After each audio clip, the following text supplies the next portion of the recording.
¿Qué tal están? Bienvenidos. La enfermedad invisible. En efecto, la fibromialgia pues es una enfermedad que no se suele tratar mucho en los medios de comunicación y pues hay que entender la complejidad de este padecimiento. Por tanto, en este vídeo, de una forma puramente divulgativa, sin más pretensiones, haré un recorrido por las posibles causas y también hablaré de qué es la fibromialgia. Es un trastorno crónico caracterizado por dolor musculoesquelético generalizado acompañado de fatiga, problemas de sueño, alteraciones cognitivas y una variedad de síntomas somáticos. Es una condición compleja que afecta aproximadamente entre el 2 y el 4% de la población mundial, siendo mucho más común en mujeres que en hombres, con una proporción estimada de 9 a 1.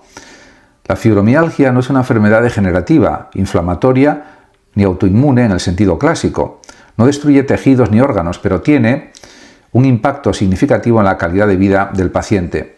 Las personas que la padecen pueden experimentar dolor constante, trastornos del estado de ánimo, como ansiedad y depresión, trastornos gastrointestinales, migrañas, rigidez matutina, hipersensibilidad al tacto y a estímulos sensoriales, y dificultad para concentrarse, lo que muchos pacientes describen como una especie de niebla mental.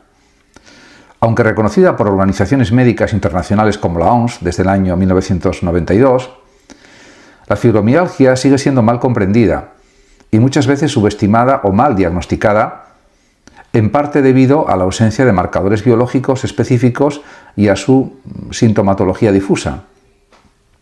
En relación con la historia de la enfermedad y la evolución del concepto mismo, hay que señalar que el concepto de fibromialgia ha evolucionado a lo largo del tiempo. En el siglo XIX se describían cuadros similares bajo el término reumatismo muscular crónico. Posteriormente, en el siglo XX, se acuñaron términos como fibrositis, que implicaban una presunta inflamación del tejido conectivo, aunque nunca se evidenció tal inflamación.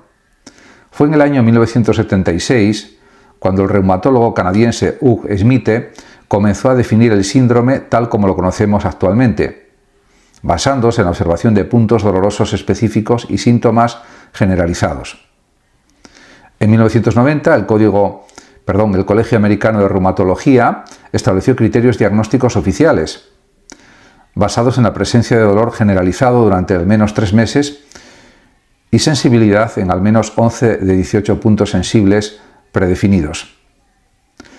Estos criterios fueron revisados posteriormente en 2010 y 2016 para de esta manera permitir un enfoque más holístico del diagnóstico, incorporando escalas de síntoma y fatiga y reduciendo la dependencia exclusiva de los puntos dolorosos, que muchas veces no se correlacionan con la experiencia real del paciente. En cuanto a las posibles causas de la fibromialgia, una de las razones por las que aún no se ha encontrado una cura para la fibromialgia es porque sus causas exactas siguen sin esclarecerse o aclararse por completo. No hay una única causa, sino una confluencia de factores que parecen predisponer, desencadenar y mantener el síndrome. En este vídeo trataré de explorar alguno de ellos, al menos en profundidad. Primero está la disfunción del sistema nervioso central, que supone pensar en la teoría más aceptada actualmente, y es que la fibromialgia es una enfermedad de sensibilización central. Esto implicaría que el sistema nervioso central se encuentra en un estado de hiperexcitación, amplificando señales de dolor que normalmente no serían dolorosas. Esta amplificación se da a nivel de las vías neuronales ascendentes del dolor y también por la inhibición defectuosa de las vías descendientes moduladoras del dolor. Los estudios de neuroimagen han mostrado que los pacientes con fibromialgia tienen una mayor actividad en las áreas del cerebro responsables del procesamiento del dolor, incluso en respuesta a estímulos táctiles suaves. Además, se ha observado una disminución de neurotransmisores inhibidores del dolor como la serotonina y la noradrenalina, así como un aumento de sustancias pronociceptivas como la sustancia P en el líquido cefalorraquídeo. En cuanto a las alteraciones del sistema inmunológico, aunque la fibromialgia no es una enfermedad autoinmune en sí misma, algunos estudios científicos recientes han identificado la presencia de autoanticuerpos en ciertos pacientes, especialmente aquellos con síntomas neurológicos más pronunciados. Estos autoanticuerpos pueden unirse a receptores del sistema nervioso y alterar su funcionamiento, generando una respuesta anómala al dolor. Además de todo esto, algunos pacientes muestran niveles alterados de citoquinas proinflamatorias, lo que sugiere una activación subclínica del sistema inmunitario. Este fenómeno ha sido denominado neuroinflamación y puede contribuir a la sensibilización del sistema nervioso. Además, también existen factores genéticos. La fibromialgia tiene un componente genético bien establecido. Estudios sobre familias han mostrado una prevalencia más alta entre familiares de primer grado. También se han identificado polimorfismos en genes relacionados con la serotonina, la dopamina y el metabolismo de catecolaminas y los receptores de dolor. Algunos de estos genes incluyen 5-HTT, transportador de serotonina, COMT, catecol-O-metiltransferasa, DRD4. Estos genes pueden influir en la percepción del dolor, el estado de ánimo y la respuesta al estrés. Todos ellos factores relevantes en la fisiopatología de la fibromialgia. También no hay que olvidarse del estrés físico y emocional. El estrés crónico, tanto físico como psicológico, se reconoce como un desencadenante clave. Muchas personas desarrollan fibromialgia después de un trauma físico, como un accidente, o emocional, como un evento vital negativo, etc. Este estrés puede alterar el eje hipotálamo-hipófisis adrenal, HHA, provocando una desregulación de la respuesta al estrés, fatiga crónica y aumento de la sensibilidad al dolor.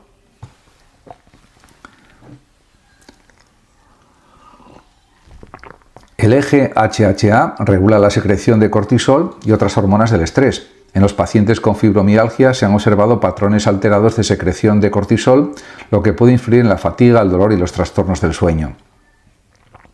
En lo relativo a los trastornos del sueño, el sueño no reparador es una característica clave de la fibromialgia. Numerosos estudios han mostrado que la alteración del sueño profundo, fase N3 del sueño no REM, contribuye significativamente a la percepción del dolor. Incluso en individuos sanos, la privación selectiva del sueño profundo puede inducir síntomas similares a los de la fibromialgia. Los pacientes con fibromialgia suelen tener una intrusión de ondas alfa asociadas con el estado de vigilia durante el sueño profundo, lo que interrumpe la recuperación fisiológica normal. Además de todo esto, también está la disfunción del sistema nervioso autónomo. Y en este sentido, muchas personas con fibromialgia presentan síntomas de disautonomía, como taquicardia, hipotensión ortostática, sudoración anormal, intolerancia al ejercicio, problemas gastrointestinales, y puede ser que exista una alteración en el equilibrio simpático-parasimpático del sistema nervioso autónomo, que regula funciones corporales automáticas. La actividad simpática basal parece estar aumentada, mientras que la variabilidad de la frecuencia cardíaca está disminuida, lo que indica una sobrecarga del sistema simpático que puede contribuir a la sensación constante de alerta, fatiga y malestar. Respecto a los factores hormonales, las mujeres tienen una mayor prevalencia de fibromialgia, lo que ha llevado a explorar el papel de las hormonas sexuales, especialmente los estrógenos. Estas hormonas modulan la transmisión del dolor y la actividad serotoninérgica. La disminución de los niveles de estrógenos, como ocurre en la perimenopausia, puede exacerbar los síntomas. Además, se han descrito alteraciones en otras hormonas como la hormona del crecimiento y la melatonina, ambas implicadas en la reparación tisular y la calidad del sueño. Como se puede observar, hay también muchos factores. También los factores ambientales y la microbiota intestinal. En los últimos años la investigación ha comenzado a explorar la relación entre la microbiota intestinal y enfermedades crónicas como la fibromialgia. Se ha observado que muchos pacientes presentan disbiosis intestinal con menor diversidad bacteriana y un aumento de especies proinflamatorias. Esto podría influir en el estado inflamatorio sistémico de bajo grado y en la comunicación entre el intestino y el sistema nervioso central, el eje intestino-cerebro. Algunas investigaciones han mostrado que la modificación de la microbiota mediante dieta o probióticos puede tener un efecto positivo sobre los síntomas, aunque se necesitan más investigaciones para establecer relación de causalidad. Como se puede observar, las sintomatologías son complejas en la fibromialgia y pues de momento esta enfermedad no tiene cura y también hay obstáculos científicos y sociales que impiden el avance en la investigación. A partir de ahora comentaré algunas cuestiones relativas a la cuestión de por qué todavía no tiene cura, y en ese sentido pues hay distintas causas que explican esta situación. En ese aspecto voy a ser lo más claro posible, y es verdad que podemos preguntarnos por qué la fibromialgia aún no tiene cura. En primer lugar, hay que hablar de la falta de una causa única y clara, algo que puede ser determinante. Uno de los principales motivos por los cuales la fibromialgia aún no tiene cura es la ausencia de una etiología única. Como se puede ver, pues es una enfermedad multifactorial influida por aspectos genéticos, neurológicos, endocrinos, inmunológicos, ambientales y psicológicos. Esto complica la búsqueda de un tratamiento curativo, ya que no hay un único blanco terapéutico, sino una red compleja de mecanismos que varían de un paciente a otro. Mientras otras enfermedades tienen un origen infeccioso, genético o autoinmune claramente definido, como la tuberculosis, la fibrosis quística o la esclerosis múltiple, la fibromialgia opera como un síndrome, es decir, un conjunto de síntomas sin una causa orgánica unificadora identificable.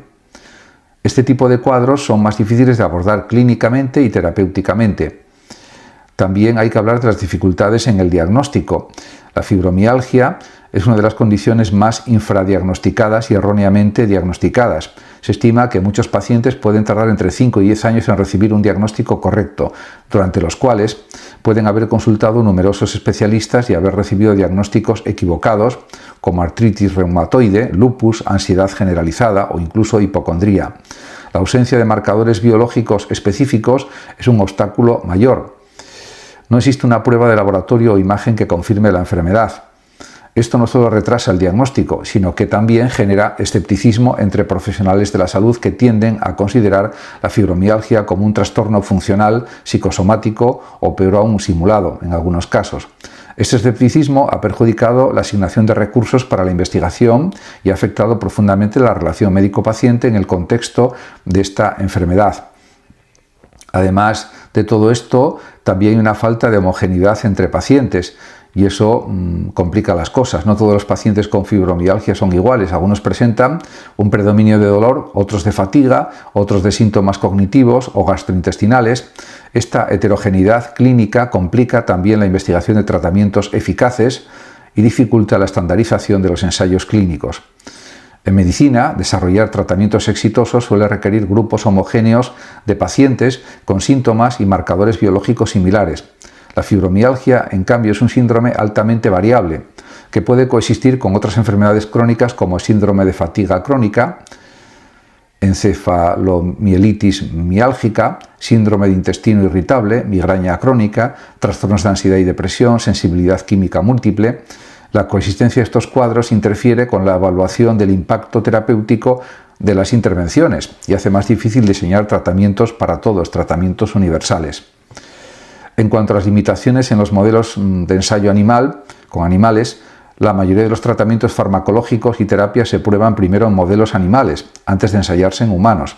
Sin embargo, en el caso de la fibromialgia, los modelos animales actuales no reproducen fielmente la complejidad del síndrome. Algunos modelos inducen hiperalgesia o alodinia, dolor ante estímulos no dolorosos, pero no reflejan la fatiga, los trastornos del sueño, ni los aspectos cognitivos ni emocionales. Esto representa una barrera importante para la investigación preclínica.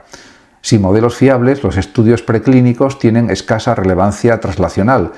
Los medicamentos que funcionan en ratones con hiperalgesia muchas veces no son efectivos en humanos con fibromialgia, debido a esta desconexión entre modelo y realidad clínica. Además, también el enfoque tradicional biomédico en algunos casos puede ser inadecuado. La medicina occidental se basa en un enfoque biomédico clásico que tiende a separar lo físico de lo mental. Bajo esta perspectiva, si no hay daño orgánico visible, no hay enfermedad real. Sin embargo, la fibromialgia desafía esta dicotomía, ya que se manifiesta con síntomas físicos graves pero sin hallazgos objetivos visibles en resonancias, análisis de sangre o estudios anatómicos. Esto también ha generado un retraso en la validación científica y médica del síndrome.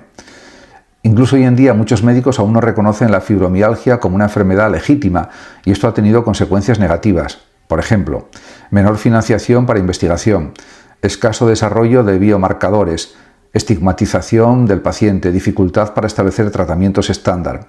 El avance hacia un modelo más biopsicosocial es fundamental para superar este obstáculo. Y también, por supuesto, hay que hablar de la falta de financiación e inversión en investigación. Comparada con enfermedades de similar prevalencia y carga social, como la artritis reumatoide o el lupus, la fibromialgia ha recibido muy poca financiación para investigación, tanto pública como privada. Esto se debe, en parte, al estigma histórico de que es una enfermedad menos grave o no real.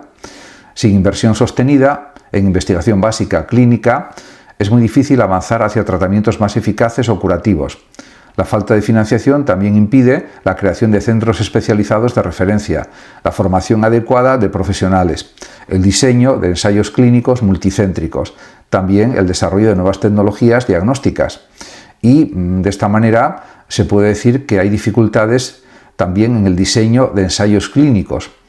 De hecho, los ensayos clínicos en fibromialgia enfrentan varios retos. Por ejemplo, la subjetividad de los síntomas, el dolor, la fatiga o la niebla mental no pueden medirse de manera objetiva, lo que complica la evaluación de resultados. También está el efecto placebo, es muy alto en pacientes con fibromialgia, lo que hace más difícil demostrar la eficacia real de un fármaco o terapia. También hay que hacer mención de la falta de marcadores biológicos de respuesta. No se pueden seguir indicadores objetivos que señalen si el tratamiento está funcionando. Otro punto es el abandono del tratamiento. Muchos pacientes abandonan los ensayos por falta de mejoría o efectos secundarios, lo que reduce la validez también de los resultados.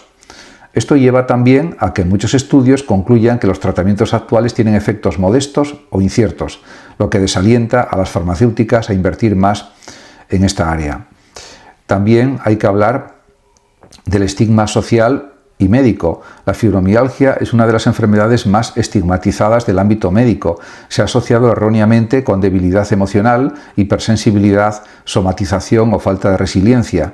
Muchos pacientes han escuchado frases como "todo está en tu cabeza", "no tienes nada grave", "eso es ansiedad", "tienes que ser más fuerte", por ejemplo. Y este tipo de comentarios no solo son incorrectos, sino que profundizan el sufrimiento del paciente y retrasan el tratamiento adecuado. Además, el estigma también afecta la manera en que las instituciones sanitarias, aseguradoras, empleadores y hasta familiares interpretan la enfermedad. La consecuencia es doble: invisibilidad social y desesperanza clínica. Sin una sociedad que reconozca el sufrimiento, es mucho más difícil movilizar recursos hacia una cura. Y esto es algo, como se puede uno imaginar, clave. Hace falta un tratamiento eficaz estandarizado. Hoy en día no existe un único tratamiento curativo universal para la fibromialgia. Las opciones disponibles, farmacológicas y no farmacológicas, tienen un efecto limitado en la mayoría de los casos. Su eficacia varía mucho entre los distintos individuos. Esto también desalienta la inversión y también mina la moral de pacientes y profesionales. A diferencia de otras enfermedades crónicas, donde hay una progresión conocida y estrategias estándar de control, la fibromialgia sigue manejándose de manera empírica, mediante prueba y error, lo que puede generar frustración en todos los involucrados. Existe la necesidad de un abordaje multidisciplinar. Otro obstáculo clave también es que la fibromialgia no puede abordarse desde una sola disciplina médica. Requiere la integración de reumatólogos, neurólogos, psiquiatras, psicólogos, fisioterapeutas, especialistas en sueño, nutricionistas y terapeutas ocupacionales. Sin embargo, muchos sistemas de salud no están preparados para ofrecer un abordaje coordinado de este tipo. Esta falta de integración hace que los tratamientos se fragmenten, que los síntomas se traten aisladamente y que los pacientes pasen de un especialista a otro sin recibir una atención verdaderamente holística o global. En resumen, se puede afirmar que la fibromialgia aún no tiene cura por la combinación de múltiples obstáculos: su etiología compleja y multifactorial, la ausencia de marcadores objetivos, la heterogeneidad de los pacientes, la estigmatización médica y social, la falta de modelos animales fiables, la escasa financiación para investigación y la necesidad de un enfoque interdisciplinario aún poco desarrollado. Muchas gracias a todos por su atención y hasta mi próximo vídeo. El que lo desee puede compartir este vídeo, darle like o suscribirse a mi canal de YouTube. Hasta pronto.